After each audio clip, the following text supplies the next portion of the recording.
Right then, it is Camogie final Sunday at Croke Park this weekend. It gets up and running at 1 o'clock for the junior decider between Armagh and Laois. Then at 3 o'clock, Kerry take on Offaly in the intermediate decider. And the big one is at 5:15, Cork versus Galway once again in the All-Ireland Senior Championship final. I'm delighted to say broadcaster with RedFM, Hayley Ryan, who's also played for Cork on the biggest occasions in Camogie, is with us on the line. Hayley, how are you keeping?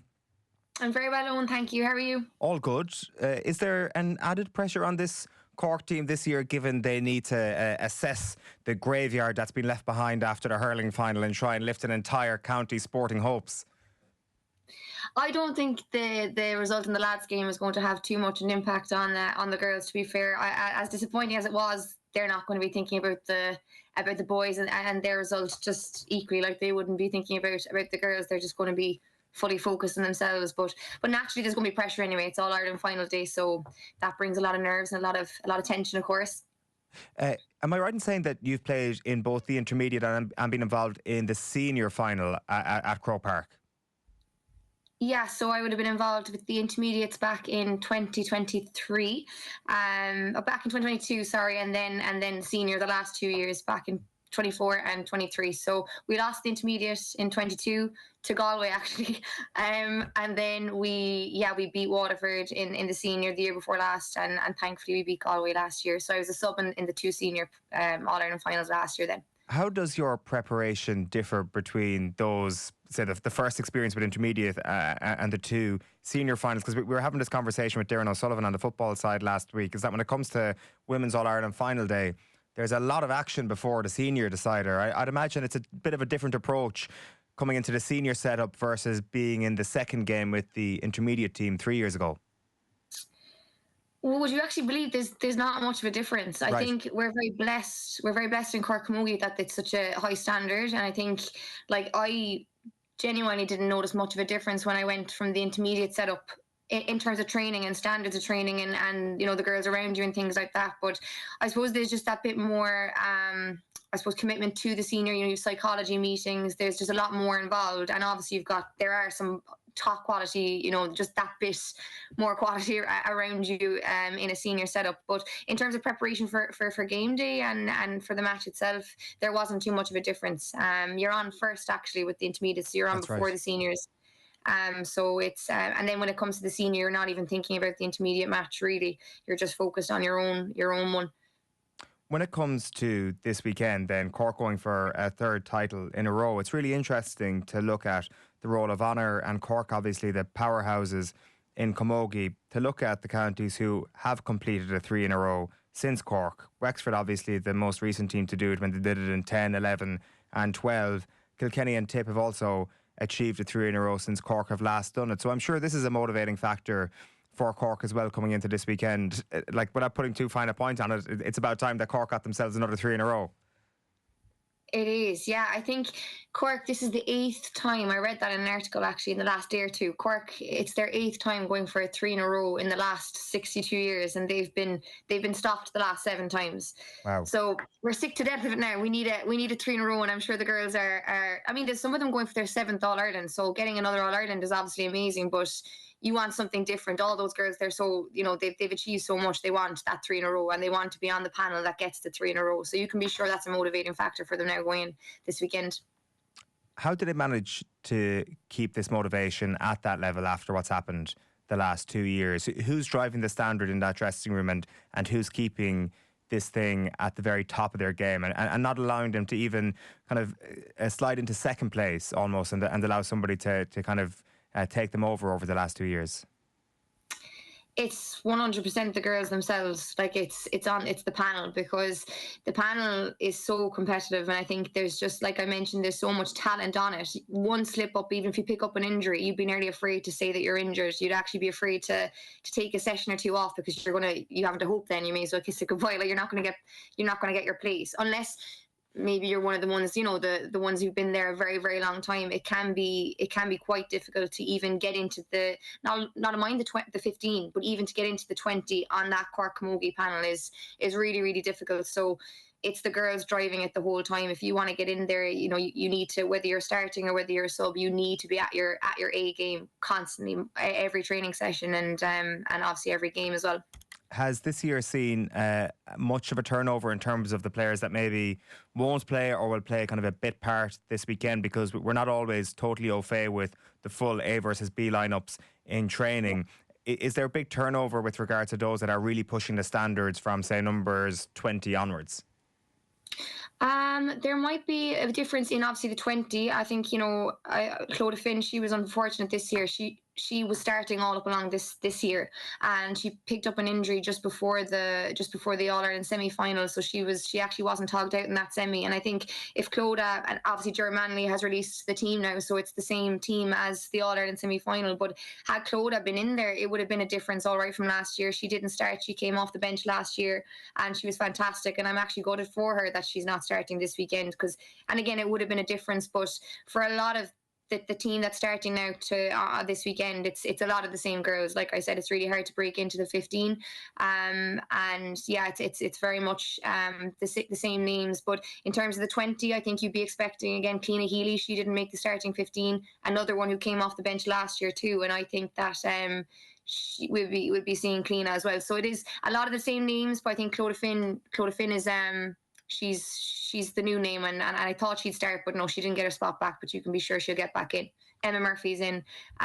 She didn't start last year, so it's brilliant for Emma. She came on in the All Ireland final, so she's I suppose she's been on it a good few years, so it's she must be very happy now to finally get her start. When it comes to the semi-final that Cork won against Waterford, the analysis of this has been that Waterford managed to ask some questions of Cork in the first half. Their sweeper, Kate Lynch, caused a bit of mayhem in that first half. To what extent can Galway look at that and see a path to victory this weekend? Or is this actually just one of those stories where Cork went into the dressing room at halftime and they were like, right, we need to just step this up, and step it up they did?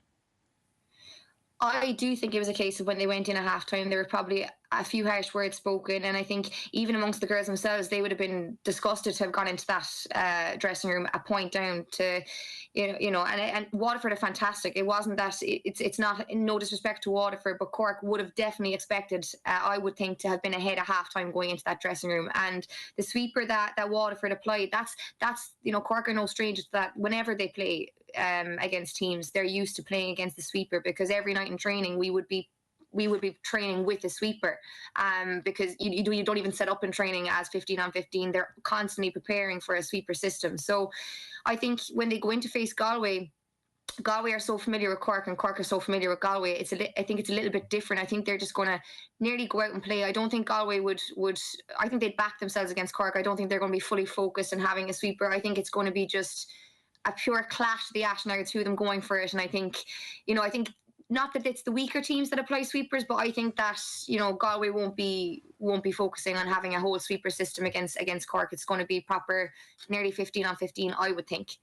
Yeah, that's really interesting. So is the sense that every team that Cork will face, with the exception of Galway, they do tend to play with an extra player back? Like you can see why, given you're up against a dominant team in Camogie, and especially for the first half, maybe 40 minutes of the game, if you want to go into damage limitation and then go woman to woman.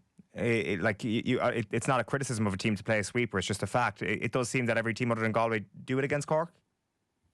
Yeah, and I actually do think that sometimes, particularly like Waterford, are a very talented team, Tipperary, the likes of Kilkenny. I think if they actually went out sometimes with a 15 on 15 and properly backed themselves, and girl on girl, I do think sometimes they do better. And I think we did see against Waterford, obviously they really put it up to them, but still, even when Cork were playing poor, they only went in a point up.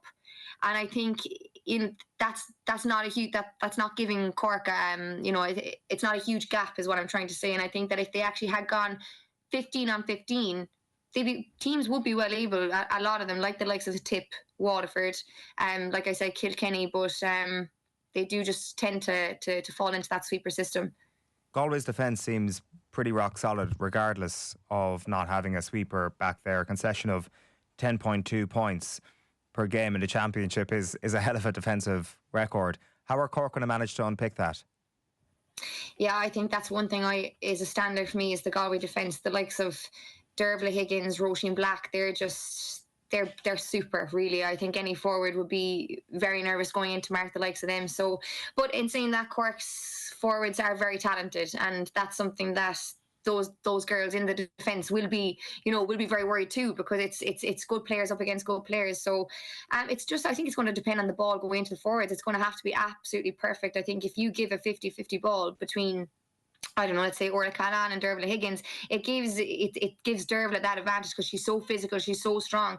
They need to be cute in their passing into the likes of Orla, the likes of Amy, hitting it into the space, giving the girls, because they have legs, Amy and Orla, the likes, Katrina Mackey, they can get out in front of their players. So I think the quality of ball going into them and how cute they can be is going to be really important, particularly against a good defence, because if it's 50-50, generally, if you're on a very, very strong defender, it's quite tough to win it. So, how nervous were you when Galway made that little bit of a comeback last year, managed to level the game late on? Like it felt maybe that they had tried so hard to get to that position, and maybe they ran out of legs in the last few minutes. But I'd say watching that live, you must have thought to yourself, "Geez, this is not going great."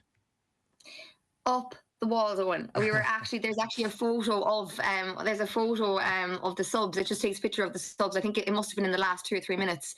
And we look sick. And that is exactly how I felt. I think we all, players and everything, when we went on and we were, celebrating and we had just won, you could barely celebrate because people were just so exhausted from, both subs and players. We were all wrecked because it was mentally draining. I didn't know what way it was going to go in the last 2 or 3 minutes. And I think we were all, it could have gone anyway, really. So I think we were all just relieved, and as well as obviously over the moon to have got through it. But yeah, we nearly needed a drink straight after the match, to be honest. It was really, it's very intense. You'd rather, I presume those things are much easier to deal with when you're out in the pitch because you're just focused on your job, and sitting there completely powerless. Not a great situation to be in. No, it's way worse on the sideline. Oh my God, it's way worse. You're completely out of control. So it's just up to the girls, and then you're looking at them, and they might look a bit tired, and Galway one is flying up with the ball, and you just don't know what way it's going to go. So it's way worse when you're not playing. And I always say it. My dad's actually the manager of my club team, and he used to always say it's way worse. And I didn't think it, but it is it's hell. Yeah, if anybody complains about being tired after playing an All-Ireland final, it's any supporters out there, any subs who didn't get a run, it's way more difficult for us. It doesn't matter how much running you've actually done for the 60, 70 minutes, whatever the case may be. Can I ask you about the Galway turnover? You've kind of brought us through some of the changes in the Cork setup. It does seem that when we compare year on year, there's been a good bit of turnover now with this Galway team. So Niamh Hannafy, Niamh Kilkenny, two big names not around from last year. Injuries have hit the camp. Anya Keane, Niamh McPeak. Roisin Black is back. Yeah, she made her first start of the season in the semi-final. But that's a fair whack of big names that Galway have had to deal with out this year. Yeah, absolutely. I actually was disgusted for McPeak and Keane, because I think I disgusted for all of them, obviously, that anyone that picked up an injury, but they are huge players for Galway. But in saying that, the players that Galway have up and coming are also outstanding. I mean, they won the under-23 All-Ireland, and there's a couple of those girls, I recognise the names from the under-23 setup, who are involved now with the senior setup. And they are coming for Cork this weekend, there's no doubt about it. I even think when I saw that under-23 team, there was a cup, or when they won against Cork, a lot of the senior girls were actually at the match celebrating as if it was their own All-Ireland final. So I think, and I do put that down to beating Cork as well. I think they're absolutely gunning for Cork, and although they are new players, they might be, there might be a little bit of inexperience and things like that. I don't know, will that affect them now on Sunday? But the vast majority of those girls involved with Galway are used to the big days as well. They're one of the top teams in Camogie, so I don't think it should have too much an effect on them. The other really fascinating storyline this weekend, which people may or may not be aware of, is the Niamh Mallon versus Sorcha McCartan storyline here. So they both come from County Down. They both played for Down in the 2020 Intermediate Championship when they won the All-Ireland that year. What's the relationship like between the two of them when they go toe-to-toe for Cork and Galway? God, we'd have to ask Sorcha. I don't know actually how well they get on, or if they get on at all. I don't know, but yeah, it's an interesting one. I think both, obviously they share the Down jersey. They've played for the same county, and now they're both going hammer and tongs at it for two different counties. So it must be a strange one, but I think you can be sure both of them, they won't even be thinking about down out the weekend. I think, knowing Saoirse anyway, she's definitely going to go all out. She'll want that All-Ireland medal. She'll just do her own thing, and she won't be thinking of Niamh Mallon. But I don't know what their relationship is like. I'd say they get on. I hope they get on, but I'm not too sure. When it comes to the fact that there isn't an intermediate final this weekend, how has that gone down this year? Like, on the one hand, having 6 different counties is maybe something you could argue is a plus point for All-Ireland Camogie final day, and you've got a bit more, I don't know, vibrancy to the fans and all that. On the other hand, though, there's a whole tranche of brilliant Camogie players who no longer have the opportunity to play on All-Ireland final day. As somebody who's played both intermediate and senior, I'm very keen to get your take on that. Yeah, I'm actually glad you asked that, because I think it's really disappointing, and I thought this when they got rid of the intermediate grade. That they didn't get rid of it, but that they it's not available for counties who have a top team like us in Cork and Kilkenny. And I think looking back to last year, and not just because it was 2 Cork teams in the All-Ireland final, but there was, it's such an important grade, and in counties like us, like in Cork and like in Kilkenny, where there are a lot of girls playing camogie and a lot of talented girls, it's extremely difficult to make the first team. And I just think it's very unfair that there are, and I know loads of girls who could be on that senior team, but they just haven't been picked, or managers have their different players, and they haven't made the senior team, and they should be wearing a Cork jersey, and they should be given an opportunity to play at a high level, and that's now taken from them, really. So now you have to be 23 or under, which is pretty young. So for us veterans, like, we need to have our, I think, our opportunities to play as well, because there's 24 is still really young, and if you're a talented 24-year-old or even 25, your opportunity to play for Cork is gone if you're not making that senior team. So I don't agree with it. I think there should be an intermediate grade, and I don't think it should be unavailable for counties, or the counties that have the girls there. I don't think they should be punished just because there's talent in the county. And I think even looking tomorrow to Kerry playing in the intermediate final tomorrow, I think I think they surely would want to be playing against the likes of a Cork. If I was them, I'd want to get to the final on merit, and I'd want to be there having beat the top teams. But obviously they weren't playing against them. So to me, it feels a little bit like you're in a final now, but you didn't play you didn't play the likes of a Cork, the likes of a Kilkenny. So I think it was a bad decision, but I don't know. So it's essentially... well, no, essentially about it. It has been replaced by an under-23 competition, which culminates 2 weeks before the senior, intermediate, junior final. And there is no... So if you're 24 years of age and not in the best 30 players in Cork, you no longer have an inter-county outlet. So no, the intermediate grade actually still stands. Okay. But it's only available for counties who... So for example, Kerry, they're playing in the intermediate All-Ireland final tomorrow because that's Kerry's first team. Yeah. Whereas Cork, who usually would have had an intermediate team, they can't enter an intermediate team now because we have a top team. Similarly with Kilkenny, we have a top team entering in the senior championship. So we no longer have a second team. We now only have the 23 team. Okay. So anyone in Cork, Camogie, who hasn't made the seniors but is over the age of 23, they are idle now. They're not able to play with Cork anymore. So for you personally, unless you manage to get yourself back into the reckoning for the senior panel, your inter-county career is now over. Yeah, well, yeah, it is. Yeah, it is over, because when you play senior, you are. But I think it's silly, because even the girls that won the intermediate All-Ireland with Cork last year, they're actually not allowed to play intermediate for 2 years. So it would have had to been a complete turnover of girls in Cork to play intermediate. So I mean, the competition is, it's automatically it's less anyway, because the girls that won with the intermediate, they can no longer play intermediate for 2 years. That's the rule. It was always the rule. But yeah, so I wouldn't be able to play with the Cork intermediates now anyway for 2 years, because I had championship time with senior. Right. So I wouldn't have been able to play. I took a year out this year anyway. I went travelling, but I couldn't have played this year with the intermediates anyway, and I can't play next year either if it was there. Okay. I presume at the end of Sunday, regardless of what way the result goes, you'll be back with a real hunger and a drive to get back involved next year? Oh, I don't know.